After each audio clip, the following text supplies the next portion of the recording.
L'égalité entre hommes et femmes, peut-on obtenir les bulletins de salaire? Dans une affaire récemment soumise à la Cour de cassation, une salariée qui estimait être moins bien payée que ses collègues masculins occupant des postes comparables a sollicité en justice la communication de leur bulletin de paye. La loi prévoit en effet qu'on puisse saisir le tribunal, en l'occurrence le Conseil de prud'homme, pour obtenir des éléments de preuve nécessaires à la solution d'un litige. La problématique était la suivante. Il y avait une contradiction entre le droit à la preuve dont disposait la salariée en question et le respect de la vie personnelle des salariés masculins, puisque les fiches de paye contiennent des données personnelles. La Cour de cassation a alors rappelé que le droit à la protection des données à caractère personnel n'était pas un droit absolu et qu'on pouvait porter atteinte à ce droit en remplissant plusieurs conditions. Soit il faut que la production des fiches de paye soit indispensable à un salarié pour exercer ses droits, et il faut que l'atteinte au droit soit proportionnée au but poursuivi.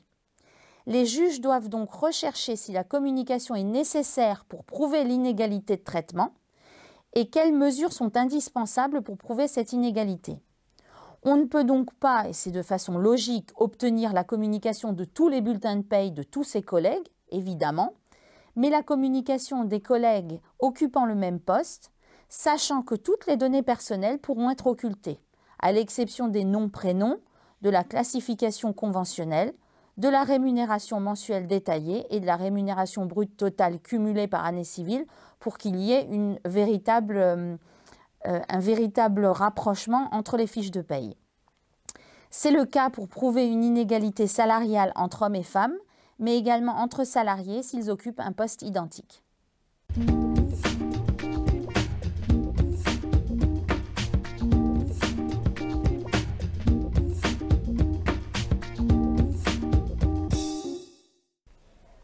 La récusation, c'est ce que l'on invoque quand on refuse de reconnaître un juge ou un autre officier ou un expert ou même un témoin. Pour faire récuser un juge, il faut pour cela qu'il y ait une juste cause, c'est-à-dire qu'on doute de sa partialité ou qu'il a un intérêt personnel dans l'affaire, par exemple. Le rejet, c'est un synonyme de débouté, le plus généralement. Devant la Cour de cassation, qui peut casser un arrêt de cour d'appel lorsque la loi n'a pas été correctement appliquée, il peut y avoir un rejet lorsque les motifs de recours ne sont pas pertinents.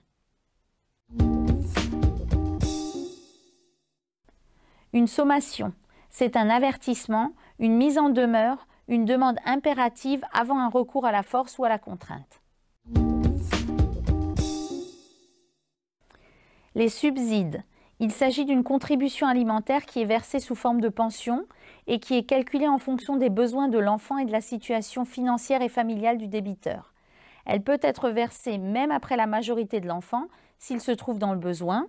Si le débiteur décède, le paiement de la pension doit être assuré par ses héritiers.